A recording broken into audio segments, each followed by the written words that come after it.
शमूएल भविष्यवक्ता की दूसरी पुस्तक अध्याय 14। शमूएल भविष्यवक्ता की दूसरी पुस्तक अध्याय 14। सरूयाह का पुत्र योआब ताड़ गया था कि राजा का मन अबशालोम की ओर लगा है। इसलिए योआब ने तको नगर में दूत भेजकर वहां से एक बुद्धिमान स्त्री को बुलवाया और उससे कहा, शोक करने वाली पड़, अर्थात शोक का पहरावा पहन और तेल न लगा, परंतु ऐसी स्त्री बन जो बहुत दिनों से मुए के लिए विलाप करती रही हो। तब राजा के पास जाकर ऐसी ऐसी बातें कहना। और योआब ने उसको जो कुछ कहना था वह सब सिखा दिया। जब वह तकोइन राजा से बातें करने लगी, तब मुंह के बल भूमि पर गिर दंडवत करके कहने लगी, राजा की दोहाई। राजा ने उससे पूछा, तुझे क्या चाहिए? उसने कहा, सचमुच मेरा पति मर गया और मैं विधवा हो गई, और तेरी दासी के 2 बेटे थे, और उन दोनों ने मैदान में मारपीट की, और उनको छुड़ाने वाला कोई न था। इसलिए एक ने दूसरे को ऐसा मारा कि वह मर गया।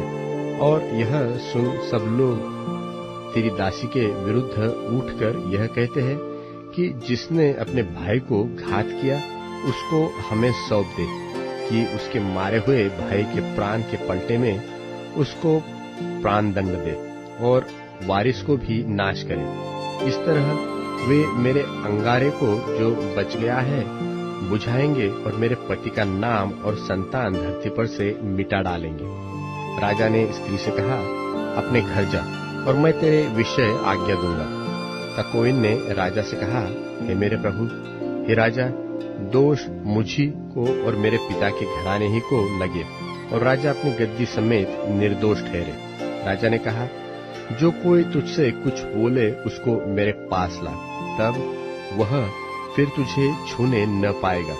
उसने कहा, राजा अपने परमेश्वर यहोवा को स्मरण करे कि खून का पलटा लेने वाला और नाश करने न पाए और मेरे बेटे का नाश न होने पाए। उसने कहा, यहोवा के जीवन की शपथ, तेरे बेटे का एक बाल भी भूमि पर गिरने न पाएगा। स्त्री बोली, तेरी दासी अपने प्रभु राजा से एक बात कहने पाए। उसने कहा, कहे जा। स्त्री कहने लगी, फिर तूने परमेश्वर की प्रजा की हानि के लिए ऐसी ही युक्ति क्यों की है? राजा ने जो यह वचन कहा है, इससे वह दोषी सा ठहरता है, क्योंकि राजा अपने निकाले हुए को लौटा नहीं लाता। हमको तो मरना ही है और भूमि पर गिरे हुए जल के समान ठहरेंगे, जो फिर उठाए नहीं जाता। तो भी परमेश्वर प्राण नहीं लेता, वरन ऐसी युक्ति करता है कि निकाला हुआ उसके पास से निकाला हुआ न रहे। और अब मैं जो अपने प्रभु राजा से यह बात कहने को आई हूँ, इसका कारण यह है कि लोगों ने मुझे डरा दिया था। इसलिए तेरी दासी ने सोचा कि मैं राजा से बोलूंगी, कदाचित राजा अपनी दासी की विनती को पूरी करे।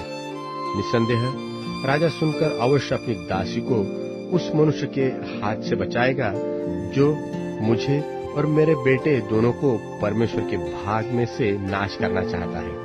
सो तेरी दासी ने सोचा कि मेरे प्रभु राजा के वचन के शांति मिले, क्योंकि मेरा प्रभु राजा परमेश्वर के किसी दूत की नाई भले बुरे के भेद कर सकता है। इसलिए तेरा परमेश्वर यहोवा तेरे संग रहे। राजा ने उत्तर देकर उस स्त्री से कहा, जो बातें मैं तुझसे पूछता हूँ उसे मुझसे न छिपा। स्त्री ने कहा, मेरा प्रभु राजा कहते जाए। राजा ने पूछा, इस बात में क्या योआब तेरा संगी है? स्त्री ने उत्तर देकर कहा, हे मेरे प्रभु, हे मेरे राजा, तेरे प्राण की शपथ, जो कुछ मेरे प्रभु राजा ने कहा है उससे कोई न दाहिनी ओर मुड़ सकता है और न बाई। तेरे दास योआब ही ने मुझे आज्ञा दी थी, और ये सब बातें उसी ने तेरी दासी को सिखाई है। तेरे दास योआब ने यह काम इसलिए किया कि बात का रंग बदले, और मेरा प्रभु परमेश्वर के एक दूत के तुल्य बुद्धिमान है, यहाँ तक कि धरती पर जो कुछ होता है उन सबको वह जानता है। तब राजा ने योआब से कहा, सुन, मैंने यह बात मानी है, तू जाकर अबशालोम जवान को लौटा ला। तब योआब ने भूमि पर मुंह के बल गिर दंडवत कर राजा को आशीर्वाद दिया। और योआब कहने लगा, हे मेरे प्रभु, हे मेरे राजा, अब तेरा दास जान गया कि मुझ पर तेरी अनुग्रह की दृष्टि है, क्योंकि राजा ने अपने दास की विनती सुनी है। और योआब उठकर गशूर को गया और अबशालोम को यरूशलेम ले आया। तब राजा ने कहा, वह अपने घर जाकर रहे और मेरा दर्शन न पाए। तब अबशालोम अपने घर जा रहा और राजा का दर्शन न पाया। समस्त इस्राएल में सुंदरता के कारण बहुत प्रशंसा योग्य अबशालोम के तुल्य और कोई न था, वरन उसमें नख से सींग तक कुछ दोष न था। और वह वर्ष के अंत में अपना सिर मुंडवाता था। उसके बाल उसको भारी जान पड़ते थे, इस कारण वह उसे मुंडाता था। और जब जब वह उसे मुंडाता था, तब तब अपने सिर के बाल तौलकर राजा के तौल के अनुसार 200 शकेल भर पाता था। और अबशालोम के 3 बेटे और तामार नाम एक बेटी उत्पन्न हुई थी, और यह रूपवती स्त्री थी। और अबशालोम राजा का दर्शन बिना पाए यरूशलेम में 2 वर्ष रहा।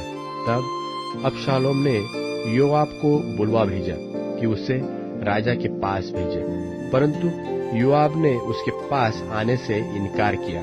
और उसने दूसरी बार बुलवा भेजा, परंतु तब भी उसने आने से इनकार किया।